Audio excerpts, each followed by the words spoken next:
Members. 係，咁咧就會議咧就 Let's call the meeting to order. Item 1 on the agenda will deal with matters arising from the policy briefing on the 31st of October 2017. At the last meeting, Honorable Michael TIEN Puk-sun, Claudia MO, and Ka-chun put forward motions, 6 of them. In the past, at special meetings of this panel, we wouldn't deal with provisional or motions put forward without notice, but since members' motions had to do with the contents of the policy address, I have decided to put them under matters arising for the meeting today. So first of all, we'll deal with Mr. Michael TIEN's motion. I'd like to ask Mr. Michael TIEN to read out his motion. Chairman, I remember I already read it out. I don't know why I should spend another few seconds. Why don't you just put it on the screen? Everybody has the paper. 我哋有冇準備到打出嚟咧？有㗎係嘛？ Are we ready to put it on the screen? Yes. Oh, but to save time, I'll just read it out. Michael TIEN's motion. This panel urges the administration to review the education philosophy and systems and to scrutinize the education goals of different stages of learning and to study into nurturing the interest in learning, an inquisitive mind, emotions management, and adaptiveness, and use these as education goals in the first stages of education, and also to assess these goals. This is because of the recent spate of student suicides. Thank you, Mr. TIEN. You have read out your motion. We do not have a quorum. Shouldn't we ring the bell? Are we asking members to come here?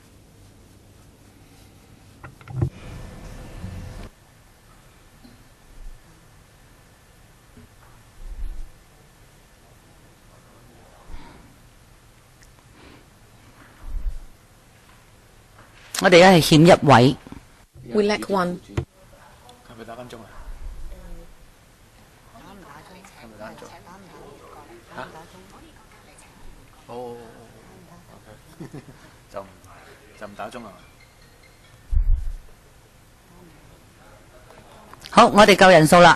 We have a quorum.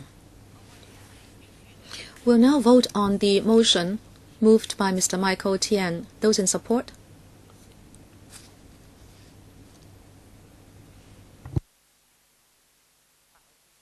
Eight in support. Thank you.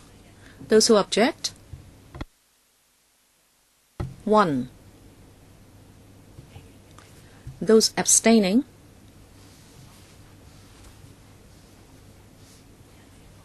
I declare Mr. Michael TIEN's motion, the first one, carried.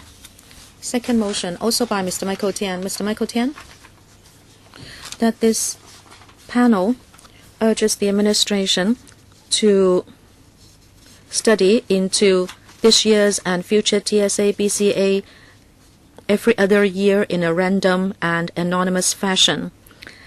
And under the premise of anonymity, the administration should allow schools to use 2 papers. One would be for that particular school for assessment, and the other one would be mixed with those collected from other schools so that the EAA can do analysis to help the administration make policies and deploy resources. Those in support.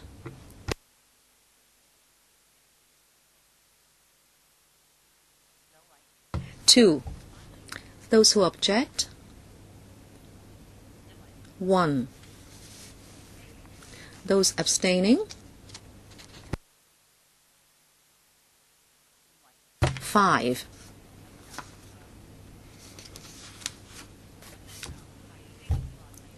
This motion is not carried. The next one a motion by Honorable IP Kin-yuen. Mr. Ip, please read out your motion. You can read it from here. You have it in front of you.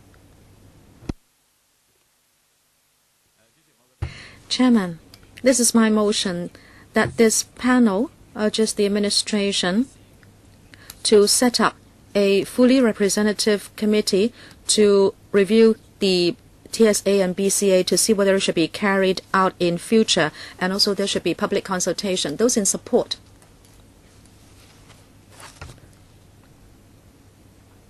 Eight. Those who object? None. Those abstaining? I declare Mr. IP Kin-yuen's motion passed. Next one, Ms. Claudia MO. Mr. Claudia MO, please read out your motion that this panel urges the administration to study into reforming the Chinese language curriculum second language learning framework as soon as possible and formulate a Chinese language curriculum basing on Cantonese for NEC students in order to improve their ability to listen, speak, read, and write Cantonese so that they can integrate into society more easily. Now we'll process Ms. Claudia Mo's motion. Those in support. 7. Those who object? None. Those abstaining? None. I declare Ms. Claudia Mo's motion carried. Next, we'll deal with Mr. Ka-chun's motion. Mr. Ka-chun, please read out your motion. This panel urges the administration that when it considers the distribution of $5 billion, it must give consideration to supporting grassroots students. For example, purchasing computers for them, and also to review the student assistance scheme. It has not been reviewed for 10 years, and we propose to set up the regular extracurricular allowance, say for example $250 per month for those who receive textbook allowance and CSSA. Now we'll process Mr. Ka-chun's first motion. Those in support?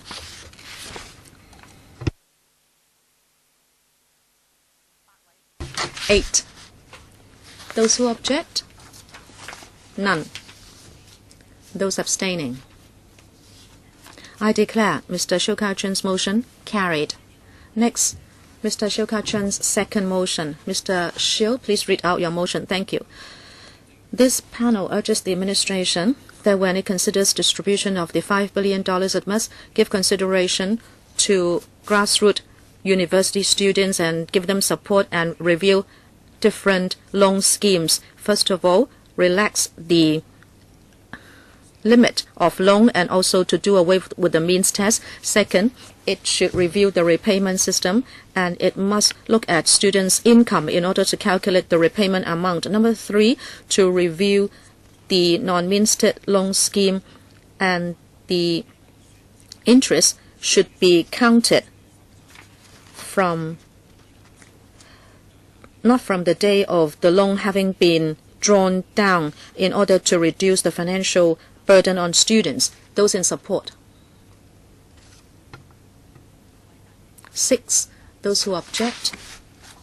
None. Those abstaining? None. I declare Mr. Ka-chun's second motion passed. Next, we'll deal with information papers issued since the last meeting. Since the meeting on the 10th of July, the clerk issued the following 6 papers to members, and the details are in the second item of the revised agenda. There are 6 of them. Next, we'll deal with item 3 of the agenda, items for discussion at the next meeting.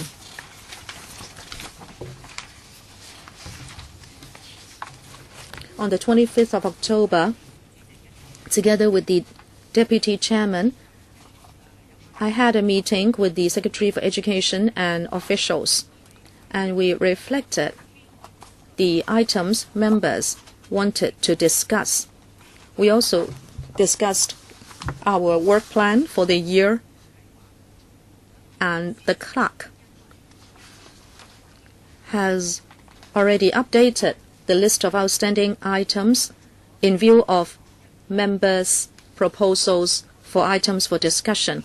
Please refer to paper CB bracket 4129/17218 Annex 1. The next meeting. This will be held on the 1st of December 2017, a Friday at 10:45 a.m. On that day, we'll be taking up post-secondary education student hostel policy. This is about $12 billion that you are also very concerned about. And also we would look at the review on whole day schooling, homework policy, and school-based after-school learning and support programs. Next, item 4 on the agenda. Injection into the Research Endowment Fund. Let us invite the administration to come in. 咁我想係提醒各位員啦，咁呢根據當局嘅文件建議。Now, based on the government papers, if we can approve this particular agenda item, then in December the issue will be put to the FC. Now, this item involves funding. If members have any direct or indirect pecuniary interest, you should make it known. You should declare interest. Now, the Deputy Chairman has submitted an information paper, and you can refer to that piece of document. Now, can I welcome the members, Mr. Kevin Young, the Secretary for Education, and his colleagues.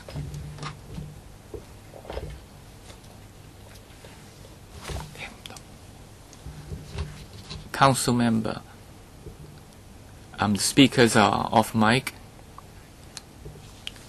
Can I invite Mr. Young to take us through the paper, please?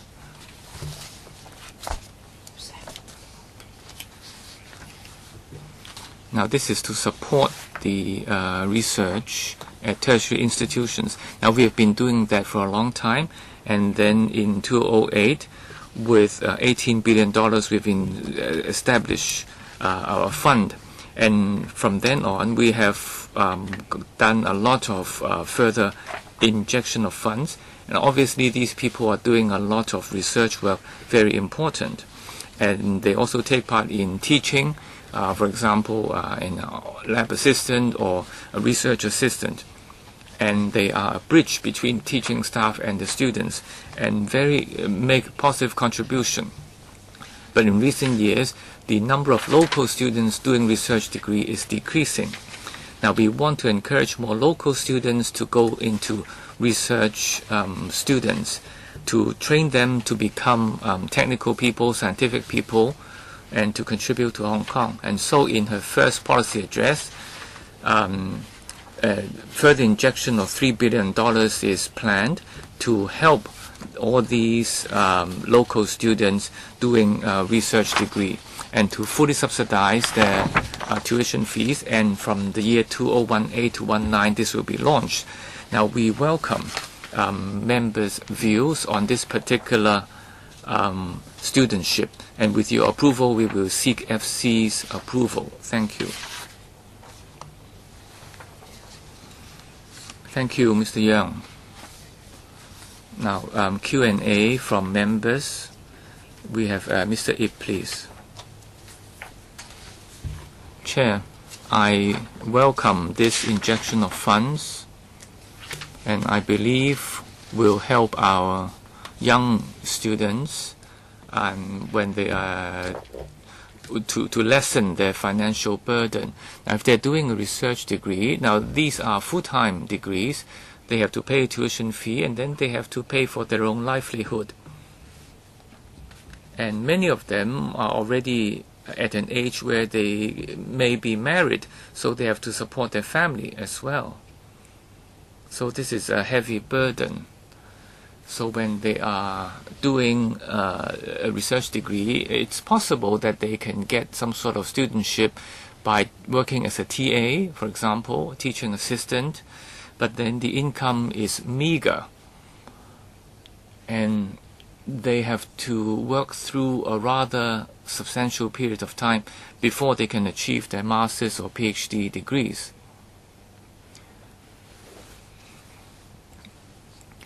Now, this financial consideration is a major consideration for anyone intending to apply for such degrees. And that's why we are seeing a drop in the number of local students plummeting to 20% only. Now, but then of course the cost of training one such student is substantial, and in other words, our local students are not benefiting from such training schemes. So the number or the amount of locally trained people is not enough. Now, what we are proposing now is really to waive the tuition fees, but it's not really sufficient to fulfill all the financial needs. They would still be discouraged from pursuing such research degrees. My question is, now, in the paper that I submitted, now questions on scholarships or the future career development opportunities, will there be any such reviews, and will there be further suggestions to help them? Now, if we just stop here, I believe the help is really very limited. Mr. Yang, please. Will there be further incentives? Chair. Now, obviously, we want to attract more such research students, especially local students, doing research degrees. But as has been said, there are different considerations, and they may prefer to go overseas to do a research degree. Now, at the moment, the waiver of the tuition fees is a definite advantage, a definite incentive. Now, the policy address also mentioned the IT Bureau will help research students in finding work upon graduation, and there will also be some sort of subsidy. Now, we also have scholarships for PhD students, and this is ongoing. Now, there are various factors. Students' own career plans, and that's somewhat subjective. So we are already taking a step forward. Now, obviously, we can continue and review after a while, but we do not have a quota or number in mind or a ceiling in mind. So you have to look at students' interests as well, and not just giving them funding. I mean, they have to be motivated by other factors as well. Thank you. Mr. Abraham Sheck. I declared interest that I am a council member of the HKU, and the body that I represent also support this particular proposal, and that's the BPA. Mr. Zhang. Yes, I'm also council member of HKU. Now, on the injection of funding and waiving tuition fees, yes, I support that. But I have to say that the actual research situation in Hong Kong, well, we know that local students kind of shy away from such PhD degrees, and many of the degrees are taken up by overseas or mainland students, and resource is not the only issue. Okay, I help you with your tuition fees, that's a good start, but as an adult, whether you want to well, further your studies or you go to work, that's something you have to consider. Now, the PhD students that I know of, now they are local students, okay, but upon graduation, what are they getting? Now, that is the decisive factor. Now, in Hong Kong, if you finish PhD in Hong Kong and you want to teach afterwards, it's very, very difficult. That's a fact. And if you cannot get a teaching position at university, you may be teaching, let's say, an associate degrees, but then that's only a contract job, and the remuneration is only so-so. So the students will be taking all these into account, asking themselves, well, why do I want to do this? Now, so on the one hand, while we want to encourage students to do a PhD degree, you have to consider helping them after the graduation. So you cannot just do this as a kind of piecemeal approach. If the outlook, if the prospect is not bright, then you are not really encouraging them too much. Okay, we want students to do scientific research, engineering research. Yes, we all support that. But at the same time, what about the humanities? You mustn't ignore those. Now, to have good public policy, governance, and so on, all these are very important for the development of Hong Kong. So the research mustn't only be centered on science and technology, but also on the arts and humanities. Thank you, Chair. Now, on career prospects, that's obviously an important consideration. Now, you would see that this term of government, now it's working hard on IT and realizing that this is an important pillar for our economy. Now, the IT Bureau, now they have a funding set aside 500 million to train such personnel. Now, we are hoping that we can have some sort of PhD scheme with the subsidy from the funding that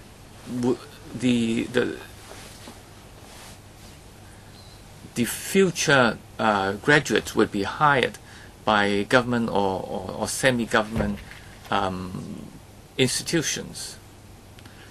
Now, we are aiming to provide more career opportunities for such graduates.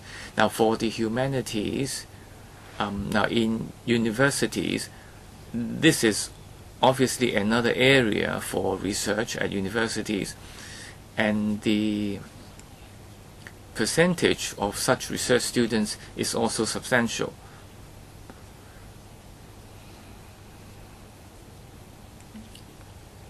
So whether you're talking about science, technology, or humanities, we emphasize both.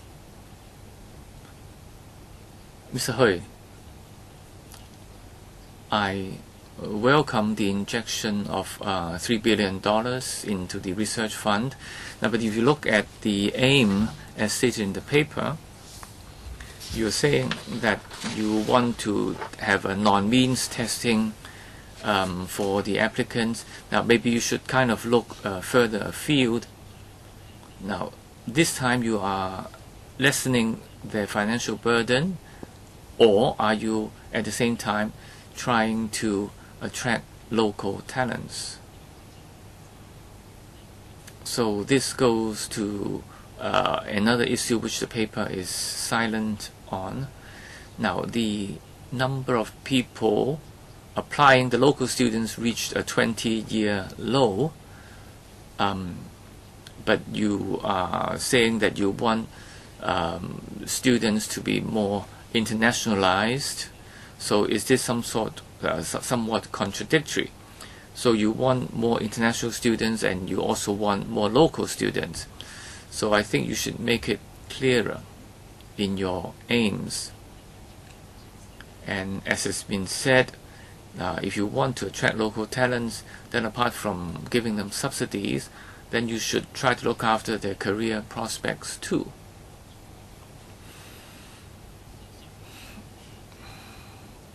Now let's leave aside internationalization.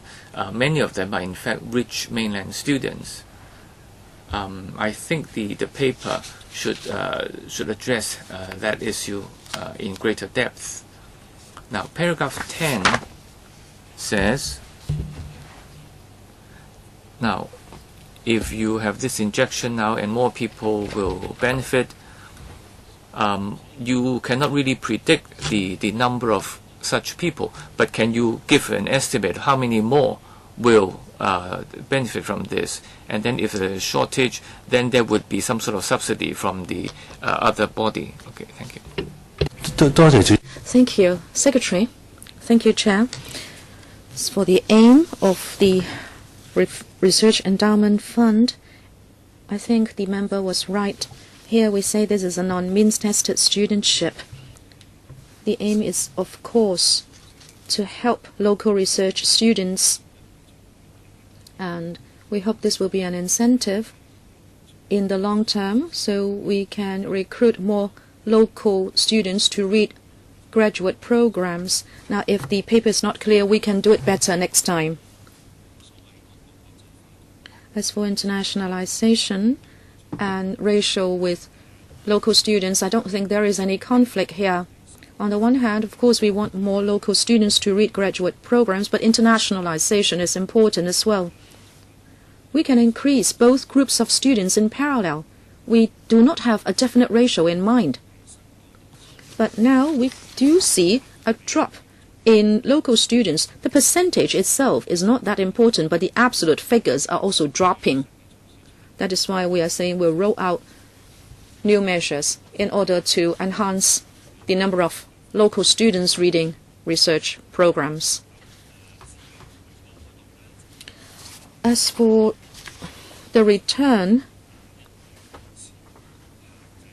we don't want the money to decide how many people can benefit. That is why there is no cap, as well as there are willing local students reading UGC-funded research programs. We are most happy to give them the subsidy. The return may be low and the number may far exceed our forecast. Well, in the short term, the UGC has said that it will use its own resources to cover any shortfall. But if this proves to be a trend, or if we need more money, we'll definitely come back to LegCo to seek funding support for another injection. I'm sure if there are many local students coming forward, I'm sure the LegCo will give it appropriate consideration to support us.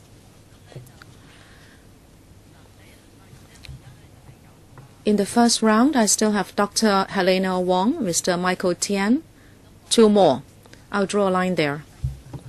In the second round, we have Mr. IP Kin-yuen. If you want to speak for a second time, please press the button because I'm going to draw a line as well. Dr. Helena Wong.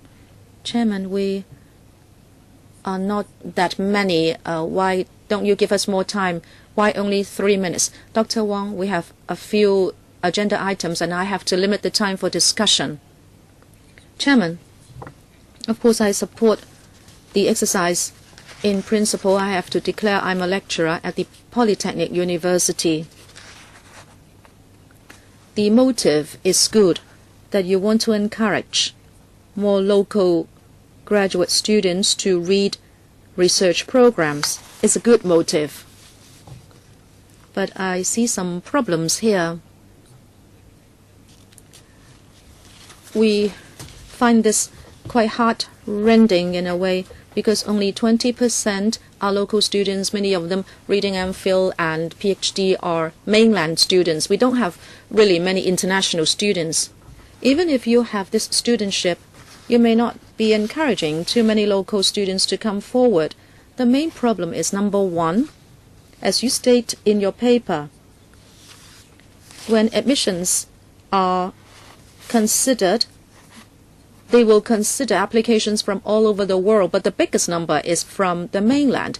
In other words, local graduate students have to compete with mainland graduate students for UGC-funded research places. And in the end, many of them lose out in the competition. This is the first problem. Secondly, how many graduate places can each university offer? That is controlled by the administration. It's not for the universities to decide. You may have the studentships, but if you do not review the number of MPhil and PhD students each university can admit, you are not helping things.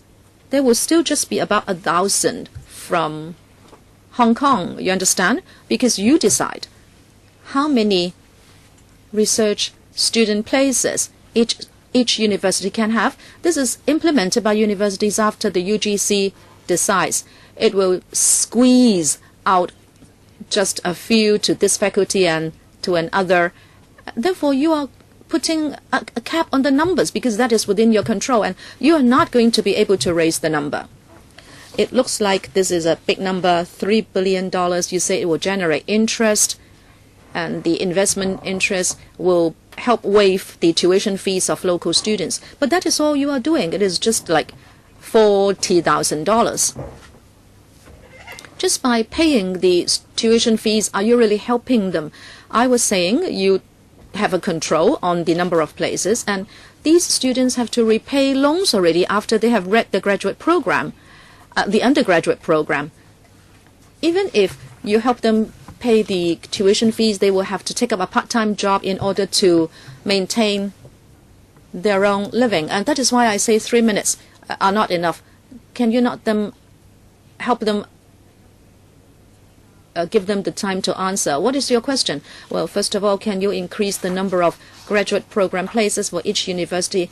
Secondly, will there be more subsidies for local students? Number 3, will there be a stipend apart from this studentship? Secretary, I must state clearly the main policy objective. Of course, universities are selective when they recruit or admit graduate program students. They would like to find the best people to do research so as to enhance the standard of research in the university. These research students can also act as tutors. The better these students are, the better they can pass on knowledge to other students. And I don't think Hong Kong students will lose out in an international competition for admission. We don't need to do anything by allowing a so-called quota. What is happening now is, if a local student is admitted into a research program, I can tell you the success rate is about 50%.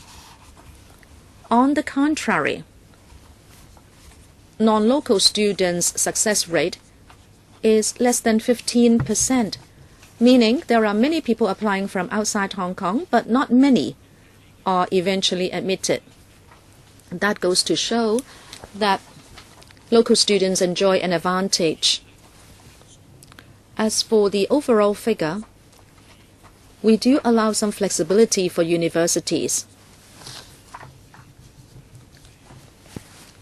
out of 5,595 places, 40% would be for universities to have full autonomy with. Certainly, we can review the overall figure from time to time, but for the time being, there is no question of universities not being able to recruit students who are found to be suitable and who want to read a research program. Now, whether the money amount is big or small, $40,000 is really for paying the tuition fee. I understand the research students can help to teach at universities and they can get over $10,000, and that compares quite favorably with graduate students earn on average. Now, of course, everybody may have a unique family background and they may be in a different situation, and I can't say anything in a general manner. But all in all,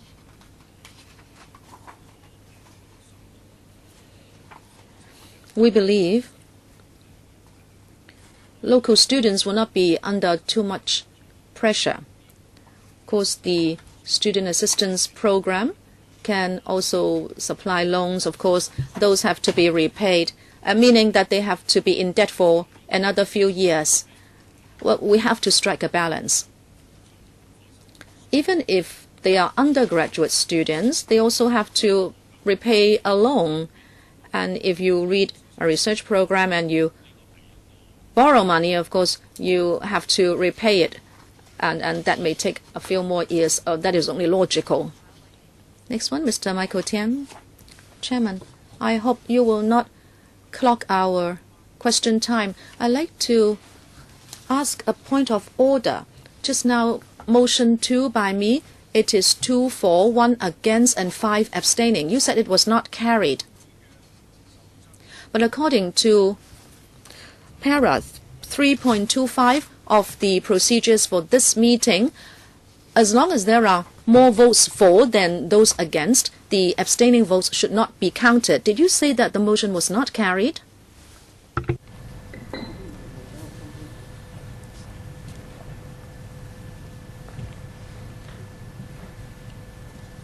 好，我哋稍後咧同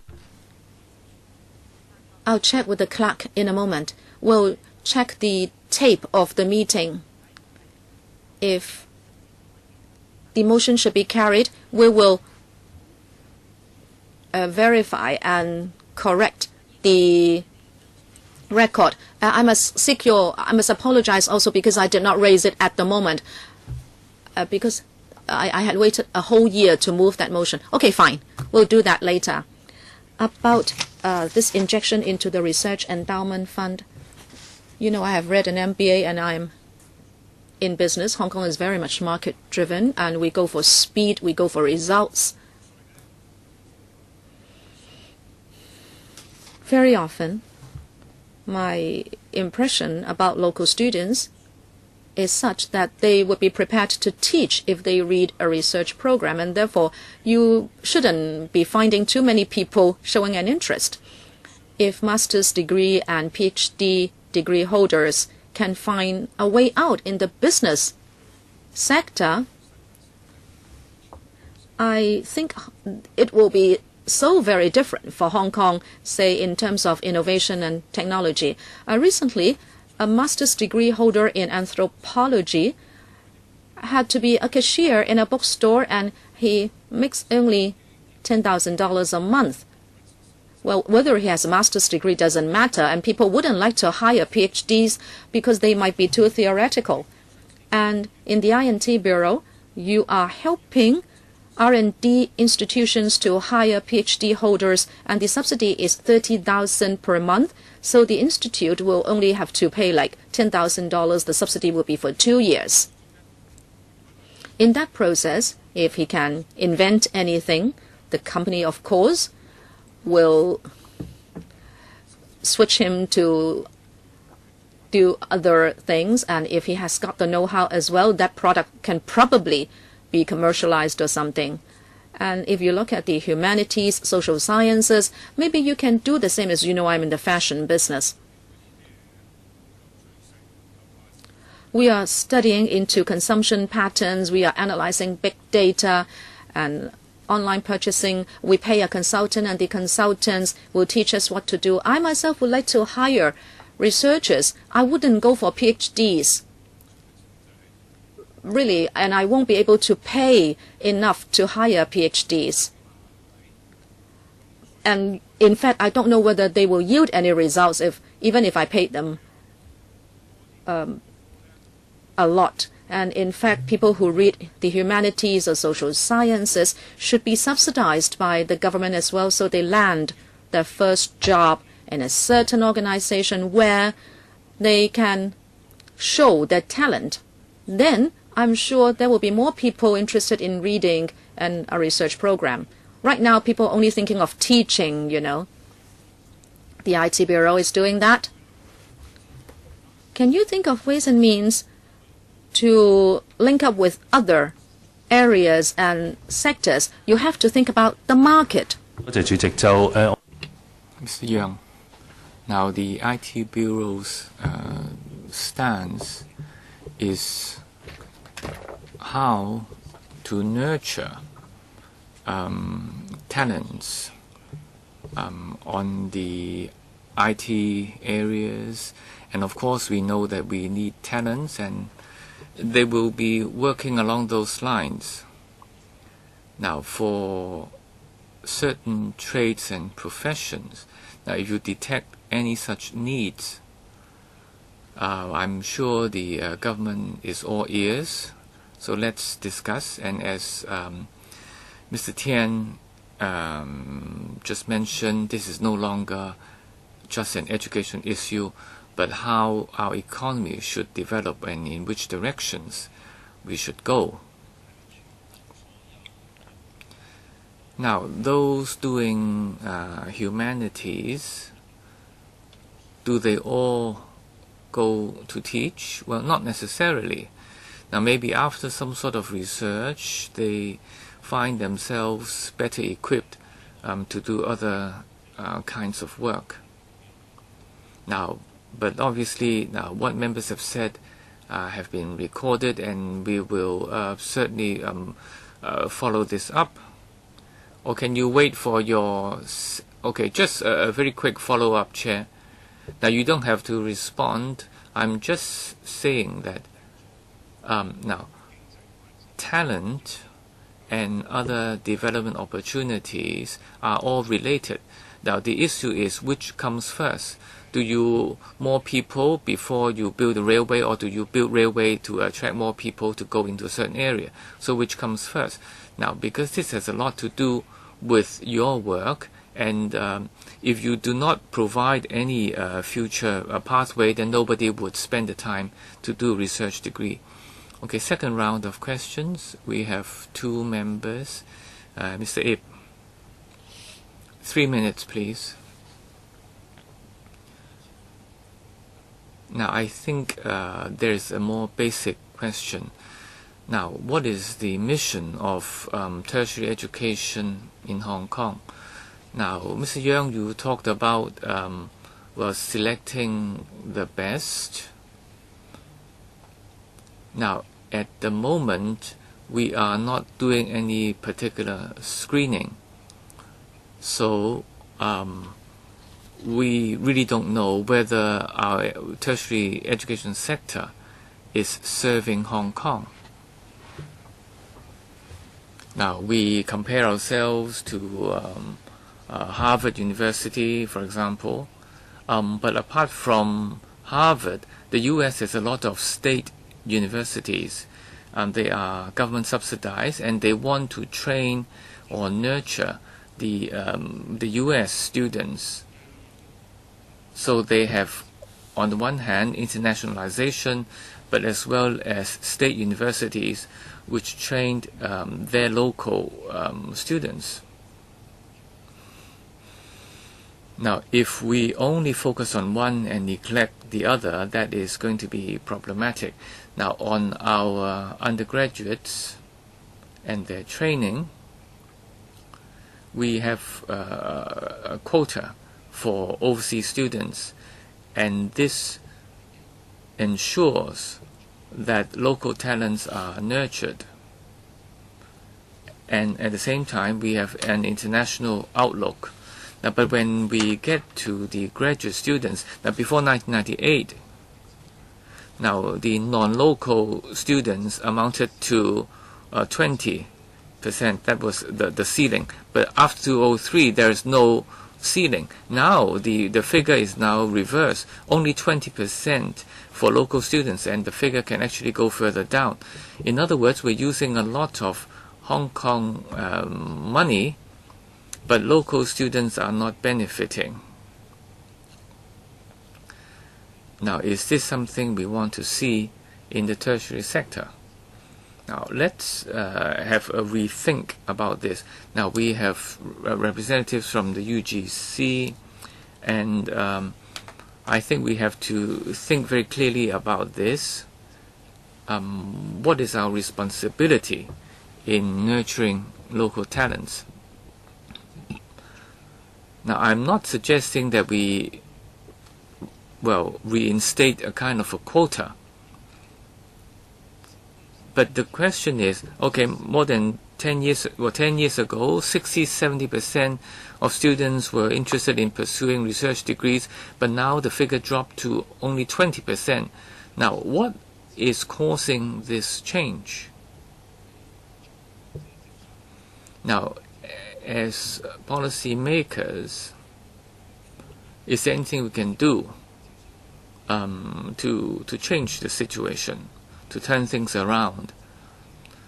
Now, I hope the government will consider this. Now, otherwise, our tertiary sector is not really training local talents, and this is letting down the Hong Kong public. So, Mr. Yeung, any chance for review? Now, the tertiary sector chair obviously aims to serve Hong Kong. Now, Mr. Ip, you must understand that graduate students and undergraduate students are different in nature. Now, for undergraduates, we aim to train local students, and because of internationalization, we have a certain quota for students outside Hong Kong. Now, for the graduate school, we have to understand that research is an important element for universities, and they must have good research students. And there are many overseas professors, when they choose different universities, they choose the quality of their graduate students. So when we select the best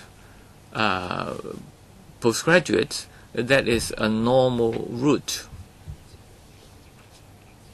Now, in the past we had a quota and then we cancelled it. That was a result of the tertiary sector discussing among themselves and with the approval of UGC. So that was not initiated by the government, but rather something originating from the higher education sector. Now, in 2006, we had 2,000 plus local graduates, but now only 1,000 plus.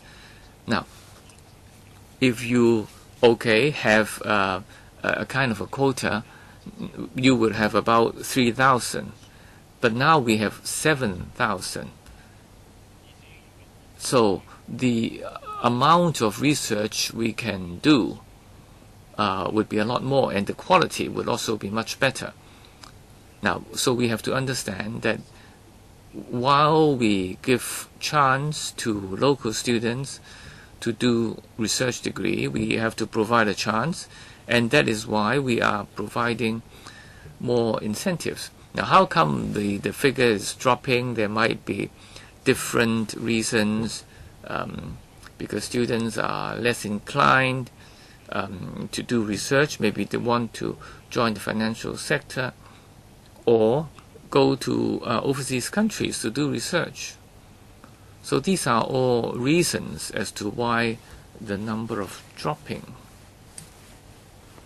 So what we're doing now is to provide more incentives to attract local talents. Now, in fact, the STEM in primary and secondary schools is precisely to allow students to have problem-solving skills, and hopefully later on in life they can pursue problem-solving directions.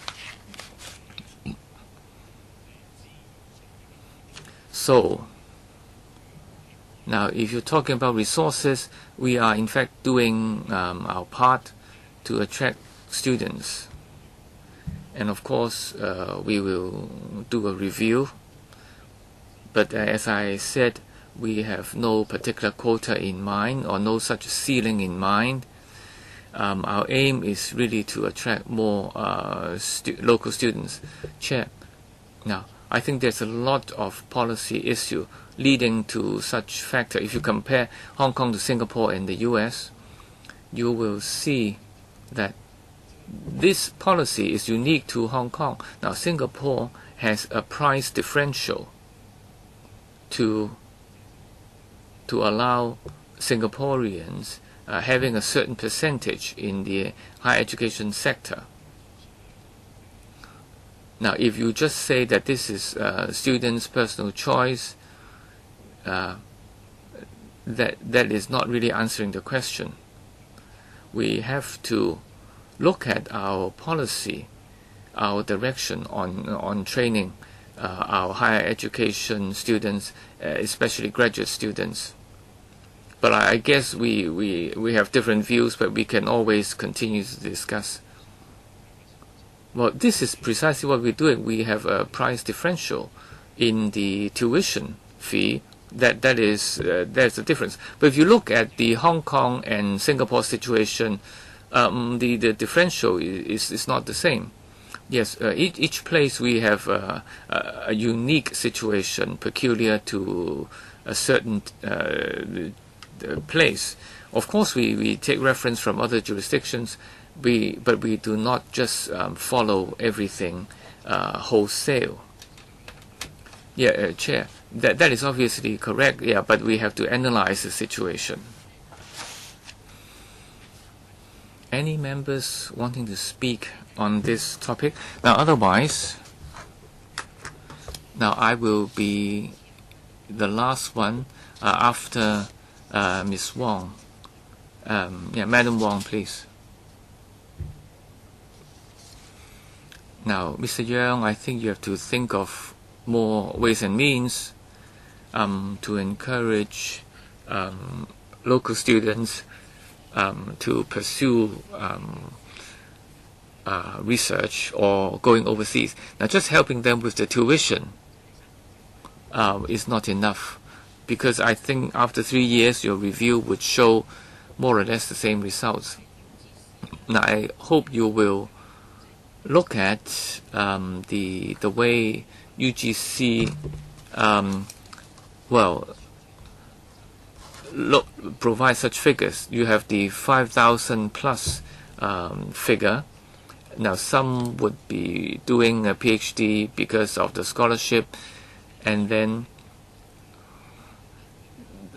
you also look at performance of universities as well as graduates, and then the final situation is, now the 3 research universities, the CUHK, HKU and HKUST, would snap up more research degree students, and the rest dish out to other universities. In other words, the more such research universities have, the more students they manage to attract. And the professors will be doing, a lot of good research. So those who would have more and those who don't have even less. So this is scenario you are producing, and this is problematic. Now, the up-and-coming universities may actually be doing very well in certain areas, for example, the Education University. But in this particular way to dish out places, they actually suffer a lot. And whatever PolyU, they also get very, very little in terms of such allocation. Now, the scheme lacks flexibility, especially if you are not one of the 3 research universities. Now, so what I'm proposing is that the UGC, when you look at the 8 universities, you ask them for proposals, okay? Now, how do they, can they come up with proposals that would attract local talents? Now, in which particular fields, in what areas are local students interested? And then you look at the way you distribute these research places to see if there's any flexibility. So this is my earnest plea. Number 2, I have observed that more and more universities are no longer doing MPhil programs, and they would start PhD programs right away. In other words, some programs do not accept MPhil students but only PhD students, and many pro or vice chancellors only look at the money side, because PhD students pay 3 years but MPhil students pay 2 years only, and that is why they want to have students reading a 3-year program right away. This is why there are fewer local students in research programs, because they may not know upon graduation whether they are fitted to read a PhD program. Just like me, after my graduation, I read an MPhil, and then I had to see whether I had any more interest in research before I read the PhD. But then if you do not offer these programs, then naturally there are fewer local students. I'd like the UGC to go and look into the issue why universities are not offering MPhil programs. They may not read a PhD directly after graduation. However, if you want us to nurture our students in business and humanities and social sciences, and if they read an MPhil program and stay in Hong Kong to contribute to Hong Kong, then I'm sure you can enhance the quality of the working population.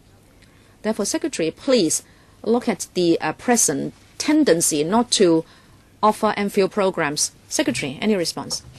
I'd like to thank the remarks by the member. We'll go back and take a look. As for the first question, our angle will not to see whether the places offered by universities are many or few, but we will look at the system and how we can encourage universities to do better research work, and we are providing them with the financial resources to do so. We'll take another look to consider the distribution of financial support. As for MPhil programs, we can certainly take this up with the universities through the UGC. We will verify the phenomenon mentioned by the member. Is it that indeed places are not offered, or is it that undergraduate students would prefer to get a PhD in 3 years instead of just an MPhil in 2 years? They may be looking at the effectiveness of reading a postgraduate program. Through you, Madam Chairman, can I ask the UGC and the Secretary to write us a paper about the offer of MPhil places in recent years to see whether indeed the universities have reduced MPhil places? Can you supply a paper? Chairman, we can secure the information for the past few years, but as to the reasons behind, maybe they may not be evident from the papers. Is it that they are not offering, or is it that there is no demand? Well, at least you can confirm what I have observed as a kind of tendency. Well, certainly, we can provide the figures. Okay, Secretary, when you write that paper, I also like you to be aware of another point.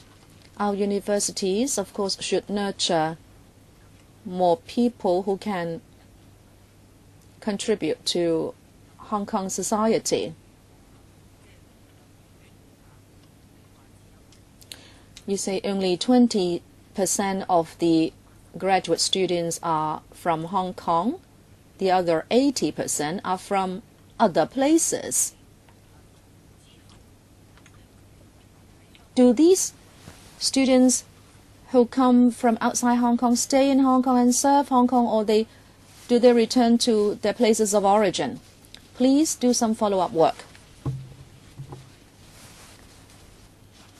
You now do not have a definite ratio for graduate students vis-a-vis local or non-local students, and you say now the universities have autonomy. Well, I support that. Universities should have autonomy so they can recruit internationally, so they can get the best people internationally to read these programs. But if that's the case,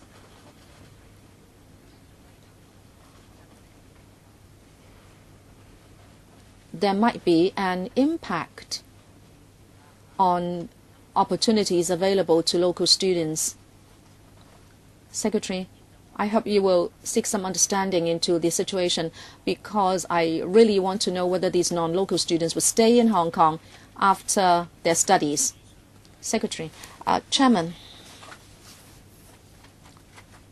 in general, in the past few years, about 30% of those students stay in Hong Kong to work. But you have to understand that even if they do not stay in Hong Kong to work, even if they go back to their places of origin to continue to do research, they may still have a link with Hong Kong universities. Because sometimes you don't need to stay in Hong Kong to work in order to serve Hong Kong. They may go back to their places of origin and they continue to do research, and yet they may still use services from Hong Kong, and the universities from different places do have liaison and exchange. I can certainly provide figures, but I like to say we don't just look at the figure of people staying in Hong Kong in order to decide whether they continue to contribute to Hong Kong. And also during the graduate program years, they are already contributing to the research work of the various universities. So when we look at this issue of local or non-local students,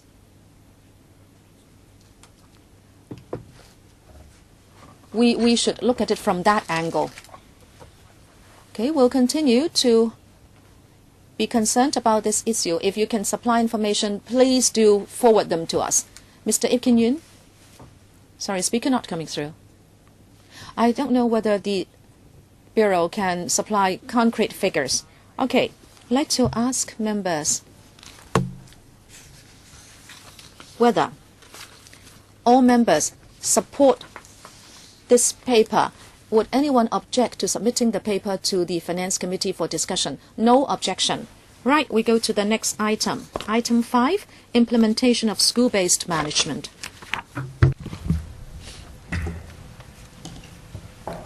咁我哋就請有關官員。 We'll now invite the officials to come in. Or is it just you, Secretary? Well, I hope they are coming. 係咁，我哋歡迎教育局嘅。 We welcome Deputy Secretary for Education, Mrs. Michelle Wong, and Mr. Lee Kam Kwong, PAS, for Education.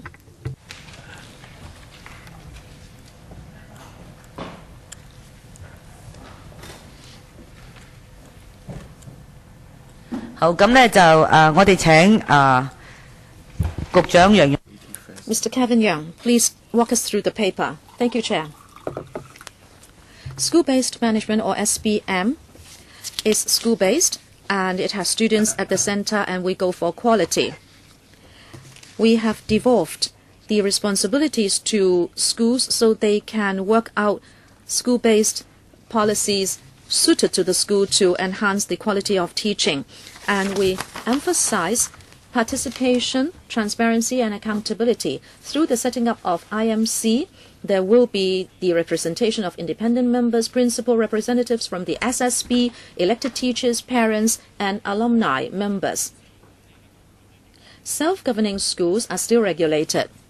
They need to follow the framework of accountability, to follow also the Education Ordinance, Education Regulations, and the Code of Aid, and also other related ordinances, instructions, and circulars from the EDB from time to time, and also guidelines from the SSB and their IMC constitution.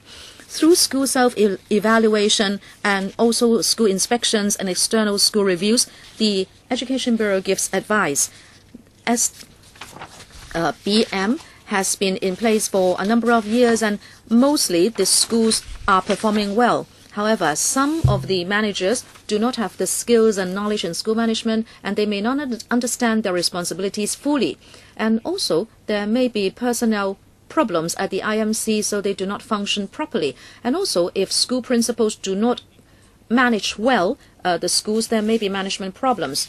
If the EDB should find that there is a problem, the EDB will give assistance, and if there is a serious problem, there can be a warning letter or an advisory letter issued.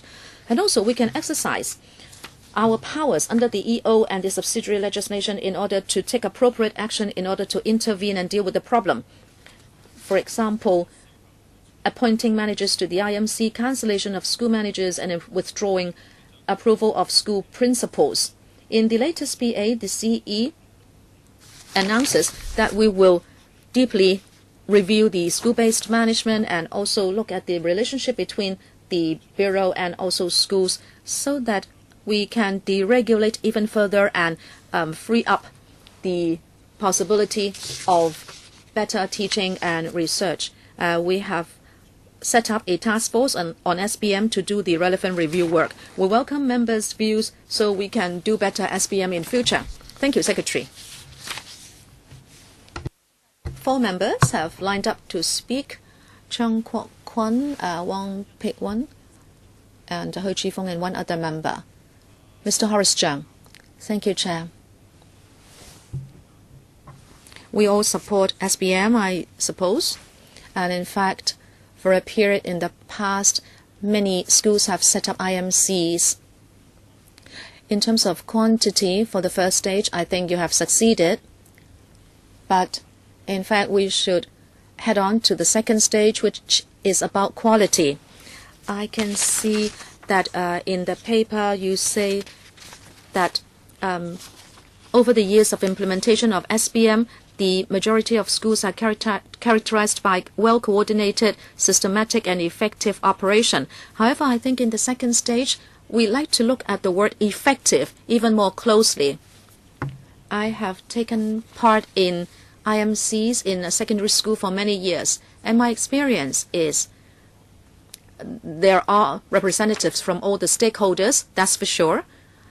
But in terms of teacher, parent, and alumni representatives, perhaps the participation can be very different from school to school. If the school principal is of a strong character, then these representatives may not have a big voice at the IMC, and they may not have all the information. I was an alumni representative. I would know about the promotion of teachers by fax only before an IMC meeting. I wouldn't know the background of that teacher. I would only get the name and how many years he or she has worked and that he or she is promoted. So what is the degree of participation that you can expect? Of course, schools are in different situations, but my experience tells me that that is how IMCs have functioned. In other words, teacher, parent, and alumni representatives do not have all the information, and there may be temporal constraints. That is why they may not be totally effective in the IMC. Now that the IMCs have been set up, and we are now at the second stage, how can we ensure that in terms of school governance, how are we going to maintain or mandate that schools disseminate information to IMC managers? in good time. What is your thinking in this regard? Secretary, can you do more about school governance in this regard? In para 16 of the paper, Chairman, we have said what we expect to do in the future. In my introductory remark, I have already said that there would be a review, and with regard to the SSB, the IMC, and also the relationship between these bodies with administration, we are going to clarify that, and we are also going to enhance the monitoring mechanism. If you should find any problem in the schools, we will try to help them, and also we are going to support them even more, including training of school managers, and we'll look at the system to see how we can help them, so we can have more sharing sessions.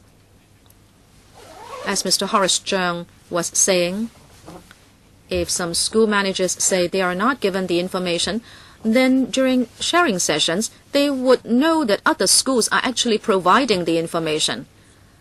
But of course, if the school managers think that there is a grave management problem, and if the SSB or the school principal are withholding information from school managers, they can reflect that to the Bureau and will look into those.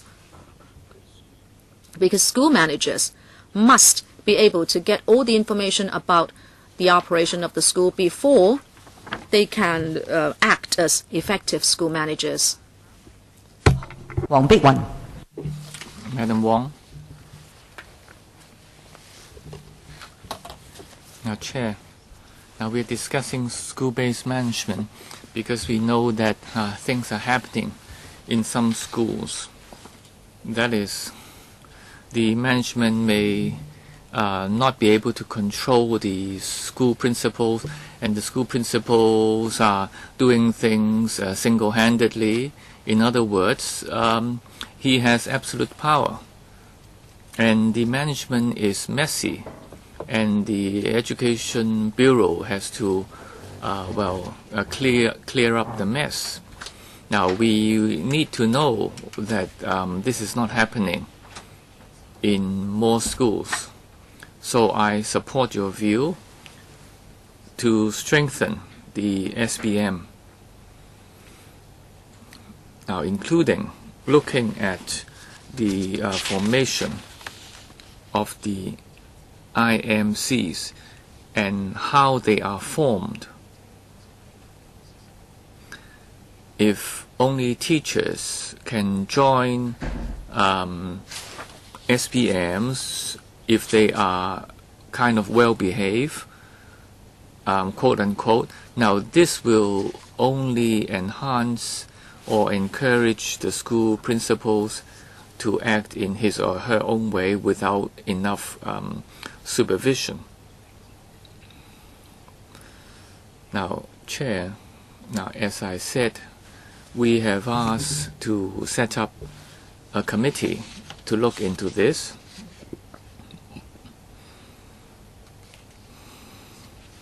Now, I don't know whether they will look into details such as the IMC members' background.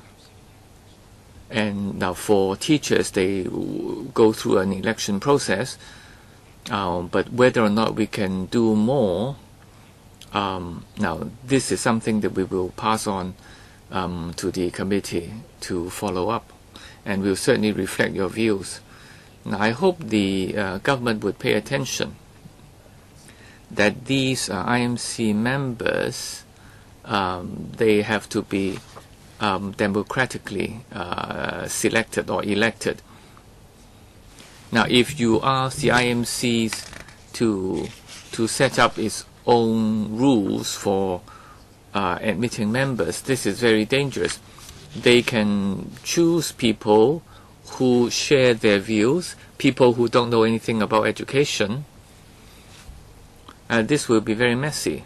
Now, I think you should make it very clear in the guidance and regulations as to how these people are arrived at. X number of percent should be teachers, how many percent would be alumni, students, or the school sponsoring body representatives. Now, among teachers, then they should be selected among themselves. For parents, students, they should be electing among themselves and not appointed by the school supervisor or school principal. Will you do that? Now, is there a percentage at the moment? Now, yes, we already have some information on that. There is a fixed percentage already. Teachers, they have to elect among themselves. What about parents and alumni? Yes, true for alumni. Yes. But as to the actual operation, maybe there is still room for improvement. Yes, that would be something we look at. Yes, the stipulations are all there. So, what about the number of people appointed into those IMCs? No. We could do that, but normally speaking, we do not appoint the school managers into the IMCs. Now, there were a few incidents when the need was there, and we appoint members as managers, that is. Now, is this something worth considering? Now, Chair, now in the paper, now we feel that the current mode of operation is smooth, and we are not at the moment pursuing this particular approach of appointing school managers. Now, if we detect anything, we will appoint members to sit on the IMCs. Now, but there have been incidents recently in schools because funding has been given to schools, and I believe the government should have the power to appoint people who are accountable to the government.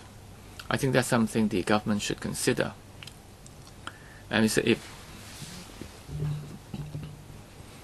Now, Chair, now we're talking about the IMC. That seems to be our focus. Now, that is, of course, important. But as Mr. Chung suggested earlier, how does the IMC get enough information to make the right decision? And do managers have the ability to make significant changes? They only have several meetings a year. Now, I think that we can do more. Now, school-based management, now the international trend is that there should be a centrally controlled arrangement, and then delegating it to individual schools to manage themselves.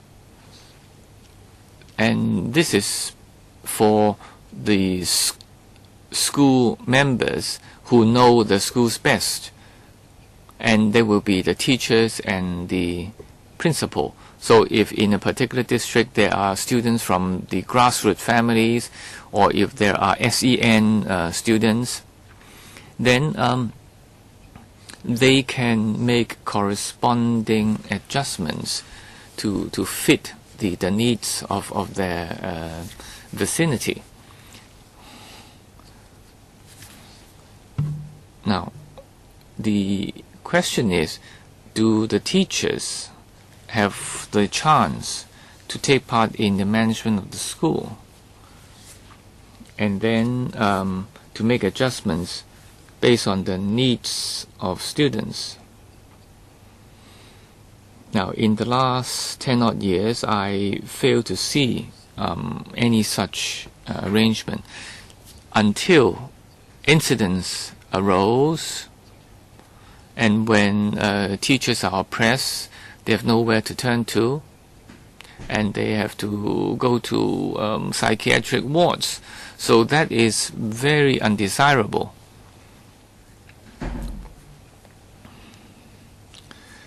Now, in the past, we had some sort of consultative arrangement. For example, managers and teachers can sit together, and then the education department meeting up with teachers in small groups. Now, these arrangements started after we had the Golden Jubilee School incident years ago. Now, but some of these measures are no longer in place. Now, can you please consider reinstating such arrangements as I outlined? Now, I share Mr. Ip's point in regard to teachers and school principals making suggestions for the school, and of course the IMC is one level up as to the direction of the whole school. But for the actual day-to-day running of the school, teaching and learning, the burden must fall on the teaching team. Now, the Education Bureau will work through our district officials and keep in touch with teachers.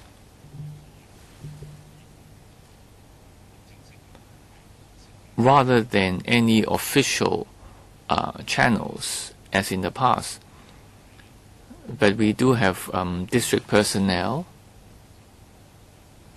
and I myself also talk to teachers when I visit schools, and our district colleagues also use various approaches to contact teachers and to understand their needs.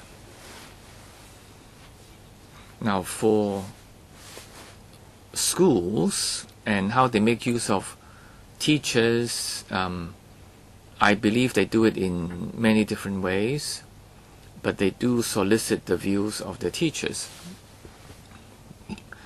Now, the question, of course, is whether it's adequate or which matter or which approach is best. Now, that is something for the IMC to decide, we think. Now, sometimes there might be arguments or disagreements, and teachers would feel that their views are not heard. But I believe with better communication, the issue can be solved. And of course, if the need warrants it, then the Education Bureau can step in. Mr. Yang, you talked about ED officials visiting schools. Now, this is not the same at all when ED officials actually talk to teachers in a proper meeting. Because when you visit the school, you will be talking to school principals and teachers together. But it's important that the ED officials talk only to the teachers. This is the committee recommendation. Now, but this is something for you to follow up. Mr. Hui.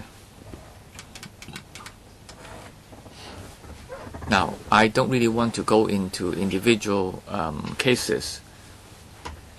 Now, but recent incidents has caused a lot of worry to parents because policies affect a lot of students, and then even conflict between teachers arose, and affecting the morale of teachers, and of course the students suffer. Now, apart from these incidents, we have seen conflicts and even lawsuits resulting from messy school management, and the trend seems to be increasing, if I am correct. And sometimes school principals are not doing a good job, and there's no monitoring of their work. So schools very often become an autonomous body, and then when it comes to issues like TSAs or whether politics would step in, whether you broadcast or teach the basic law, all these give rise to conflict. Now, the IMC's independence is important, and the school sponsoring body's independence is important. I agree. But the government has a role to monitor. Now, if you say that you have mechanism in place, such as visits and so on, but in the recent case, now when you handle complaints, you give people the impression that you are procrastinating. Now, so how do you strike a balance between school autonomy and monitoring by the Education Bureau, and in order to find out what is actually happening? So where do you draw the line? Secretary. Thank you, Chair. Mr. Hui has put in his finger on this problem of striking a balance. Talking about the incident, a few months ago, or a few months before that erupted, we got complaints from teachers and parents. But as you said, we do receive complaints about schools from time to time, sometimes about minor matters. But sometimes, of course, these speak of larger problems. Very often, we'll go to the school, we'll listen to explanations from principals, and we'll give advice so schools can take care of their own problems. We can't allow the government to adopt a high profile in order to tackle school problems all the time. If the procedures are not perfect, if the communication is not done well, we'll give them the advice to improve the situation, and we'll have to give time for them to do so, or else this is not school-based. Because if you don't give the opportunity for schools to rectify their own wrongs, it will not be school-based. You say it took a long time, but if you know the background to the incident, you might know that was not a long time at all. And also, when we receive a complaint, it will not be easy for us to immediately decide whether it is a big problem. The problem became exposed only afterwards, and actually it is how school principals and the IMC will deal with these problems. Which is the problem? Say, for example, a parent may have a complaint about something that the school did not do well. Now, if the school can provide certain explanations and talk to the parent or take certain measures, then it will be resolved. If we see that a school cannot deal with a matter even with our advice, if we are not confident it can deal with its own matter, then we'll step in. But that takes time. We have to allow the school to try to tackle the matter first before we take the next step. Of course, with hindsight, whether we could have intervened at an earlier stage, yes, of course we could. But if you look at the entire chronology, well, I don't think there is anything amiss in our dealing with this problem. Why, do you have a figure with regard to litigation figures because of SBM? Well, we'll have to see whether we have collected all those figures. We'll have to see. And secondly, I cannot say there are any litigation cases arising from SBM because it's often difficult to exactly link the two together. Next, Ray Chan, Tommy Zhang, Shu Ka-chun, Fernando Zhang. Ray Chan. Thank you, Deputy Chair. Para 16. The administration says, with enhanced awareness of the public on the importance of school governance, a task force on SBM will be set up under the Bureau in order to further study into the issue. I believe the administration has learned from the lesson of Heng Tak School. That is why you want to strengthen your monitoring of IMCs. Under B, you say there will be more visits in order to give advice to the operation of IMCs. I'd like to ask you whether you have a target number for the coming year. How many school development visits are you going to conduct in the coming year, and how advice can be given? After visits, of course, you will know what you have seen, but would the assessment by Education Bureau be published? Will there be indicators, scores of assessment, so parents can use those as reference when they choose schools for their children? Chairman, the review in Para 16 is not to be conducted because of previous incidents. In fact, it's quite the contrary.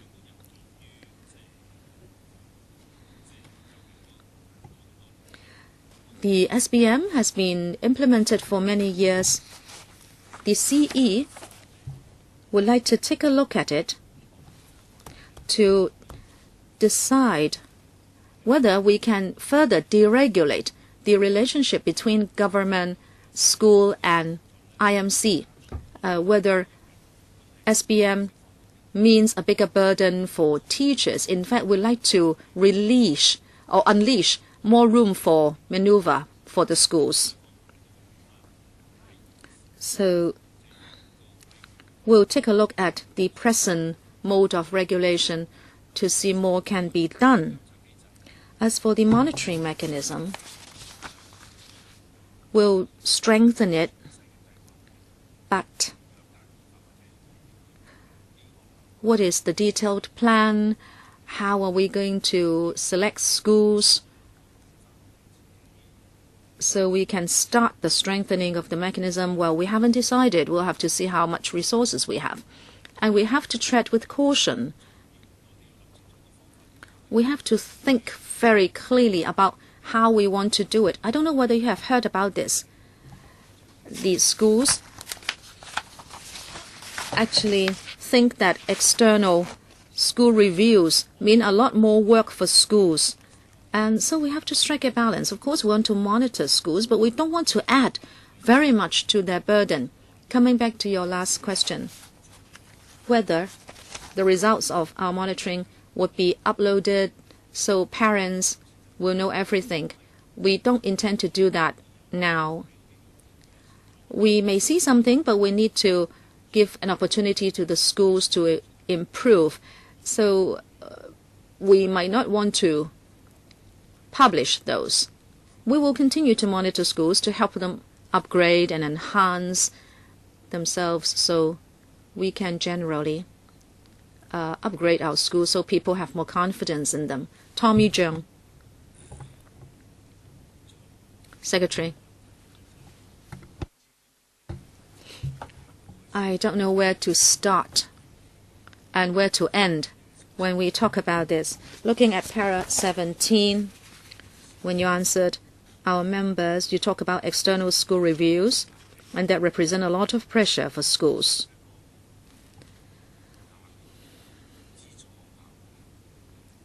I have been a school manager for 20 years in an aided school, and I have also been a school manager of a direct subsidy school for over 10 years, and I have represented the Legislative Council on the School Foundation of English-speaking schools.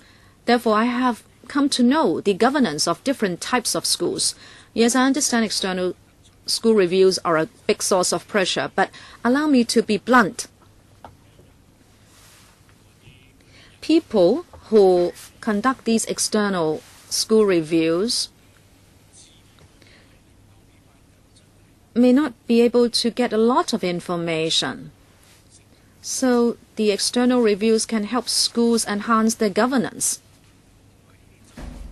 I'm not saying you need to put more pressure on teachers where you come once every 5 years, 10 years, or even every year.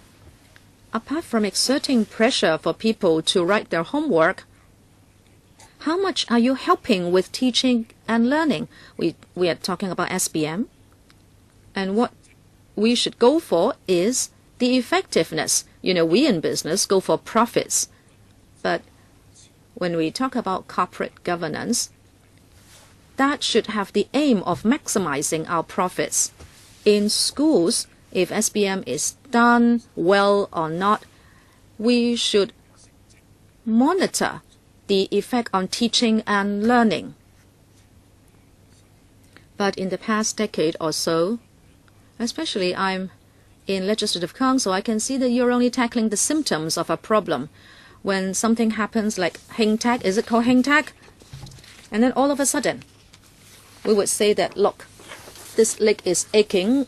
Let us now make sure this leg will not ache anymore. But I think it's time you did something more in-depth, maybe not by the Education Bureau as such, but other people from outside government. You are spending so much money to so many SSBs, whether they are DSE schools or aided schools. How can you allow them to give the biggest benefit to our children so that there will not be any waste?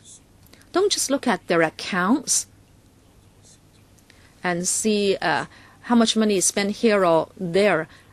What matters is governance. I was telling you that a school using more than $100 million and the IMC only meets once or twice a year for an hour or so, and then you have to vet an account of over $100 million. How can the IMC possibly do it if the IMC passes the budget and signs and they are held responsible? Now, should the money be spent? Where should the money be spent? How can you know?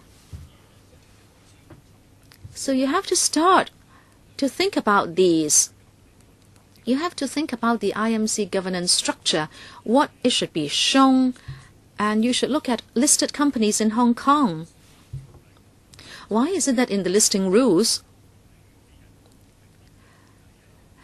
it is stated who should be vetting the salaries and what non-executive directors should do? I think you should think along those lines. Some of the SSBs are really huge in structure. Some have a history of more than a century. You might not want to stand up to some of those, and you might not need to stand up to some of those. So the Bureau and the department have to think about how you use resources so you can help schools when they raise a red flag or a yellow flag before something untoward actually happens. You should be able to see these warning signs and help them. Well, you have done a great job in certain aspects. With regard to pre-primary education, well, I have to declare my wife before retirement was an inspector on pre-primary education, and she was helping the Bureau, and you did a great job there. How can you repeat that model for SBM? And how can you help schools do a better job? I think that is more important than the elections, how many teacher, parent representatives there are. Sorry, Chairman, I am speaking at length because, as I said, I didn't know where to start and where to stop and how to teach them to do their job. It started 10 odd years ago and still it is very much in a mess. Whatever you should not control, you are messing up things. And I'm worried that now that we have 15-year free education, you are going to mess up our kindergartens as well. Secretary, We still have a few members. Please be concise. I have heard Mr. Tommy Zhang. I agree with part of what he said. That is how we can help with the system and whether there should be the setup of certain committees. We can think about those. And after discussion, if we agree with those, we can propose these to schools. I can involve Mr. Zhang in a more detailed discussion afterwards. Chairman, just allow me to add a short point. To me, I think the audit committee is essential. They are working with very large accounts. You give so much money to schools, sometimes you subsidize them 100%. You should really look at the composition of the audit committee and how it works, whether there are meeting notes. If there are, why don't you go through them to see what they discuss? That is something critical to good corporate governance. Look at the listed companies. They all have an audit committee, and all the non-executive directors are there because they don't trust the management. They want to know how money is spent. Okay, that's for the consideration of the Secretary. Next, Mr. Ka-chun. Thank you, Chair. I will be brief. After the Hing Tak incident, whether the Bureau admits it or not, you are now setting up a task force on SBM to conduct a review of the policy. Of course, I welcome that. Now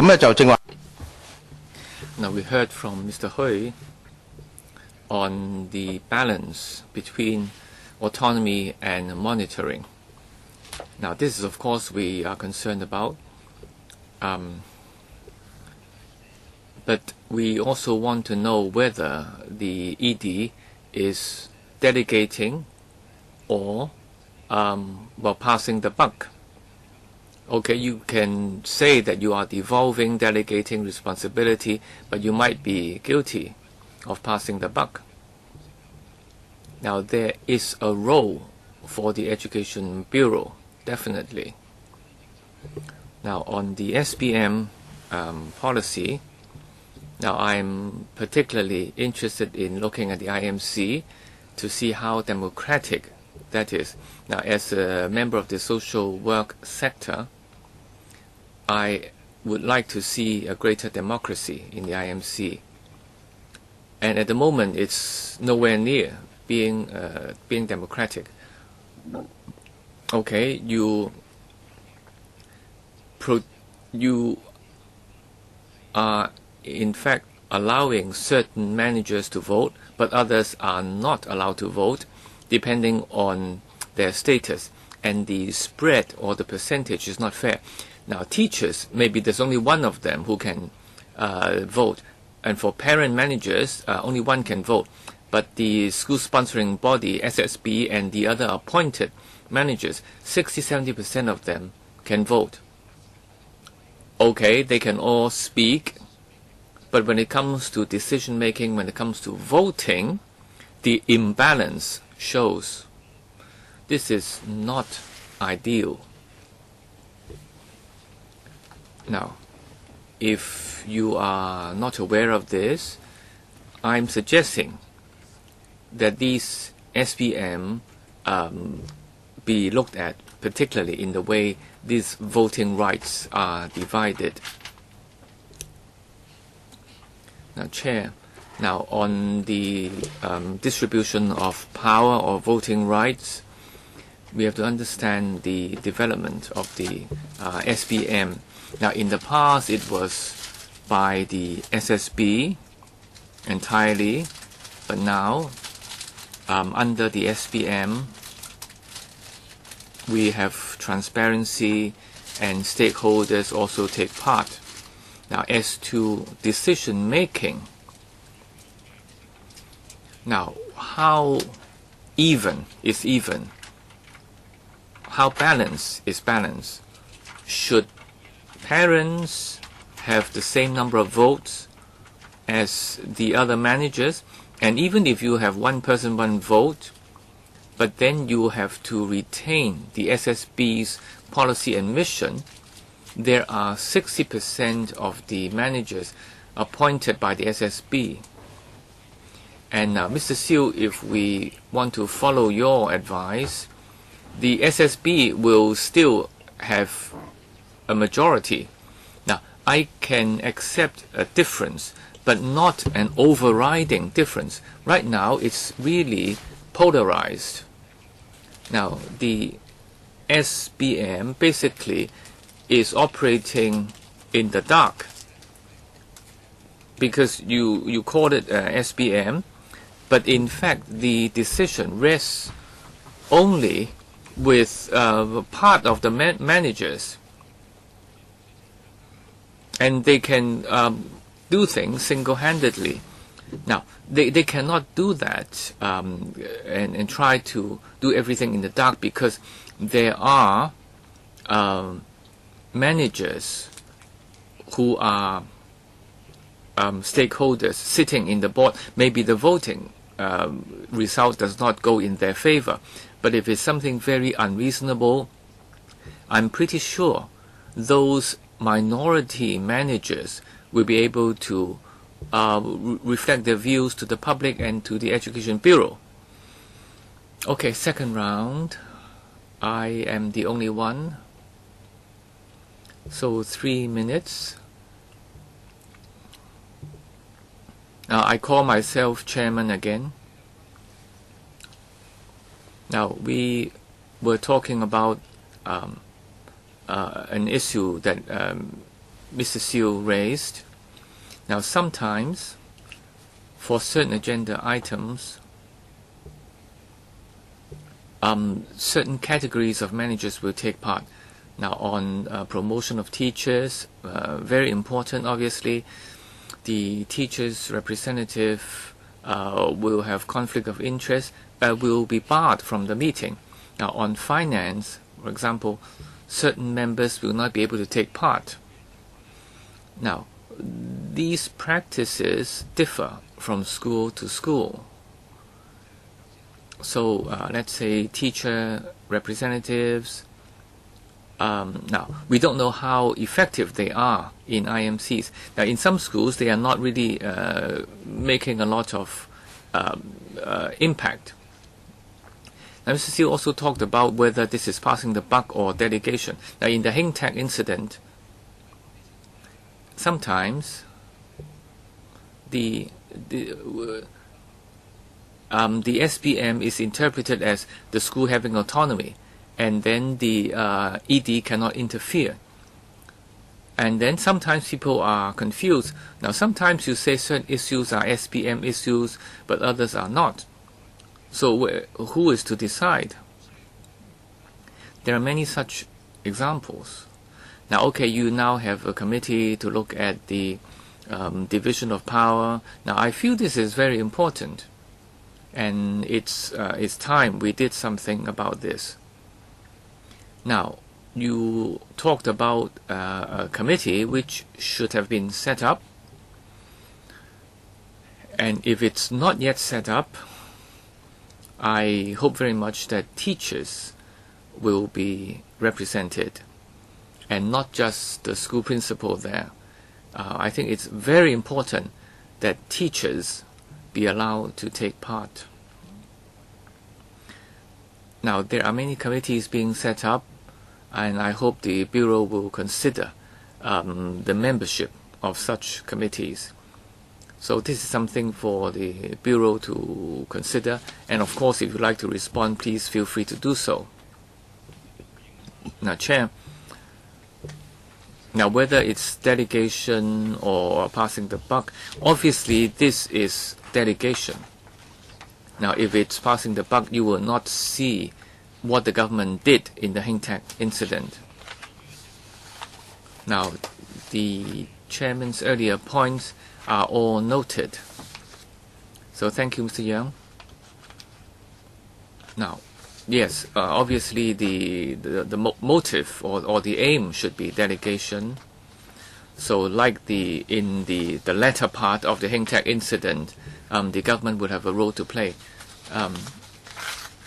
Mr. Ho, yeah, first round for you.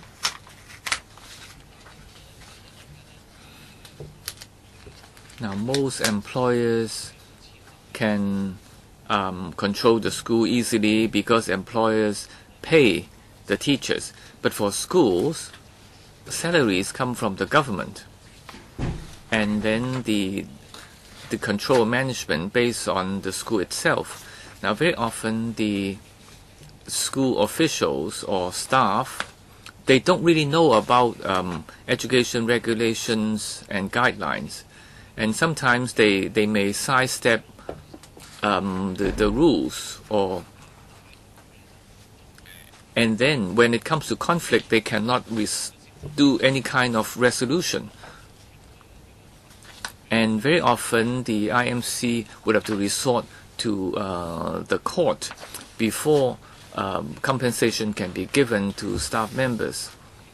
Now, because the school very often wanted to take the case to court, now, can this be avoided? Is it possible? Should there be conflicts? How can these conflicts be settled by conciliation? Now, if the boss can decide, then they can fix an amount. But now the money and the power are separate sources, and you have to go through the court in every case. And this is not ideal. So can I ask the Bureau, how do you solve this problem? Now we are approaching the end of the meeting, and Mr. Cheng also wanted to speak. I suggest that we extend for no more than 15 minutes, and then we will end the meeting on time. Chair, now, Mr. Ho's point is something I understand. Now, but at the same time, if it's a private company, then if the boss is willing to pay, then that solves the problem. But schools are using public funds, and the school or the IMC cannot really make such a decision because it's government money. We can go back and look at the issue. Now, if we can solve problems by way of conciliation, that we can expedite things, and that's something worth thinking about, and we have to seek legal advice most probably. Yes, or for example, whether the school secretary has to understand labor laws. Can we expect such staff members to know that? Well, of course, they are obliged to know something about those laws and regulations. Mr. Chen, I think the Education Bureau should give us something very specific. This should not be the result only of the Heng Tek Primary School incident. The crux of the matter, now if you remember, in 2015, a female student jumped to her death, but then school staff refused to call 999, and the girl died as a result. Now, what is happening to the administrative guidelines of the school? Now, is it the case that the principal can make all the decisions? Now, this also has something to do with monitoring of the school and the power of the IMC. Now, with delegation of power, are schools being effectively monitored? Now, you cannot just say that, okay, you have different stakeholders and so we have a balance. But what we are seeing is that different teachers, frontline teachers, may resort to lawsuits because of conflicts with school principals, or maybe they lose their teaching post because of political differences, or even students ignoring the value of their own lives because of various reasons. So all these should lead us to review school management. So the question is, now have you looked at the formation of the IMCs do you have any concrete suggestions, especially regarding to procedures, as well as the membership balance of the IMC, to allow more external members to be managers? Or are we seeing only kind of insiders being allowed to sit on the board? So these should all be looked at. Mr. Young, now the review is not the result of the Hintech incident. The CE wants to have a clearer look at the relationship between the Bureau and schools, and also to free up resources and remove barriers for us to do things more effectively. And the laws and regulations also state that we have already had discussions. Now, but as far as I know, we may not be touching on the formation of the IMCs or the membership of the IMC. But we can certainly reflect this to the relevant committee, and I'm referring to Mr. Ip's views.